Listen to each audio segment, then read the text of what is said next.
নমস্কার বন্ধুরা, তোমরা সবাই কেমন আছো? আশা করি ভালো আছো। আমরাও ভালো আছি। আজকে তোমাদের সাথে একটা বিশেষ দিনে ভিডিও শেয়ার করব। আজকে আমরা যাচ্ছি লোকনাথ বাবার মন্দিরে পুজো দিতে।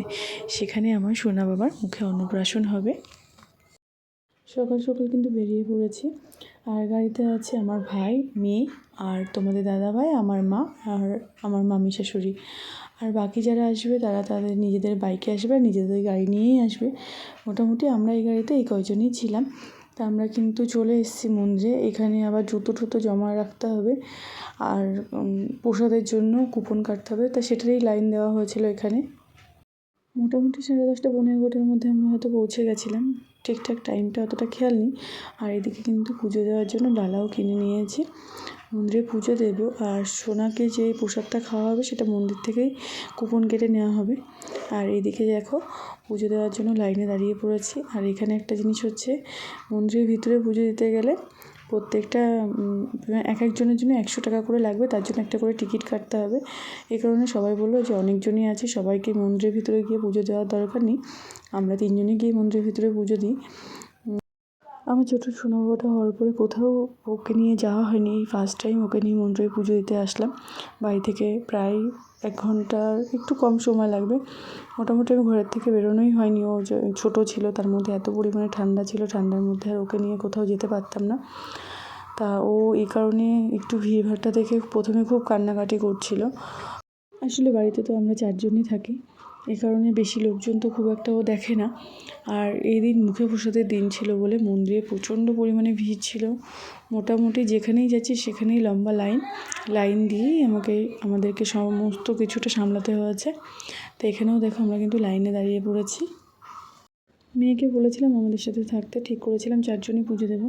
কিন্তু ও গাড়িতে করে এসে ওর প্রথমে শরীরটা ভালো লাগছিল না, এই কারণে ও একটু সবার সাথে বসেছিল। চোখে মুখে জল দেওয়ার পরে এই যে এখন একটু ভালো লাগছে। তারপরে আবার অসুস্থ হয়ে পড়েছিল। তা যাই হোক, আমরা পুজো দিয়ে কিন্তু সকালে টিফিনটা করে নিয়েছি। মন্দিরের বাইরেই নিরামিষ রুটি তরকারির দোকান আছে। লুচি তরকারির দোকান আছে। তা সেটাই খেয়েছিলাম। আর খাওয়ার পরে আমরা সবাই মিলে বাইরে দাঁড়িয়েছিলাম। আর এই যে আমার সোনা বাবার মামা, মানে আমার ভাই, আর এখানে এই যে আমার মামি শাশুড়ি। তো এখন মন্দিরের বাইরে এই যে মন্দিরটা দেখো খুব সুন্দর। আর বাইরে প্রচুর জায়গা, এখানেই রৌদ্রের মধ্যে বসবো। ঠান্ডার মধ্যে বেশ রৌদ্রে বসতেও ভালো লাগবে।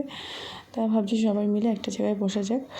তো এখানে আমরা সবাই মিলে বসেছি। আর প্রেগনেন্সি শুরুর থেকে আমি পুরো টাইমটা কোথাও যাইনি, শুধু ডাক্তার দেখাতে যে বেরোতাম।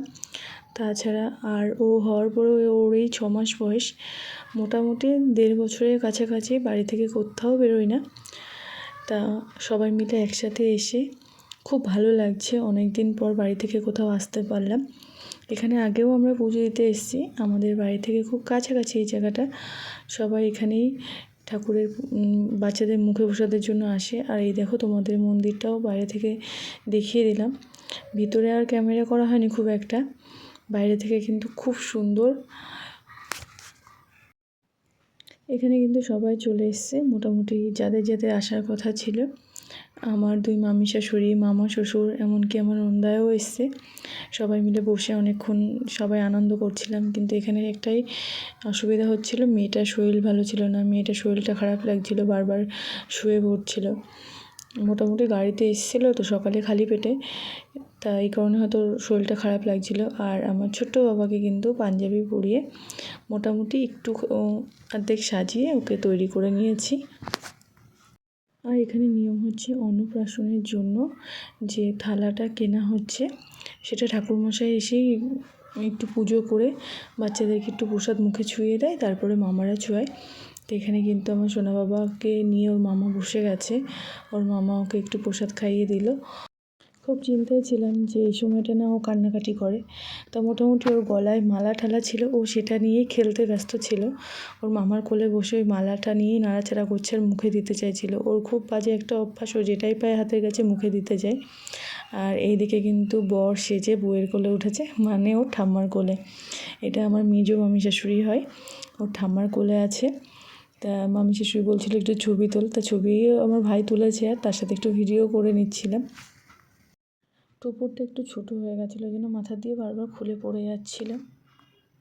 যে কারণে আজকে আসা সমস্ত কাজ কিন্তু মিটে গেছে। এবার আমরা সবাই মিলে প্রসাদ নেব। কুপন কাটা হয়েছে, লাইন দিয়ে প্রসাদ নিতে হবে। আর আজকে মন্দিরে এতটা পরিমাণে ভিড়, মোটামুটি খাওয়ার জন্যই, প্রসাদ নেওয়ার জন্য প্রায় 2 থেকে 2.5 ঘন্টা দাঁড়াতে হয়েছিল। সবারই তো প্রচণ্ড পরিমাণে খিদে পেয়ে গেছিলো, মোটামুটি সবারই খিদেতে কষ্ট হয়েছে। তা আমরা কিন্তু খাওয়া দাওয়া শেষ করে এখন বাড়ির দিকে যাচ্ছি। আর এই যে বাবার কোলে বসে আছে আমার ছোট্ট পুচকু বাবাটা। আজকের মতন ভিডিওটা এই পর্যন্ত। তোমরা কমেন্ট করে জানিও কেমন লাগলো ভিডিওটা তোমাদের।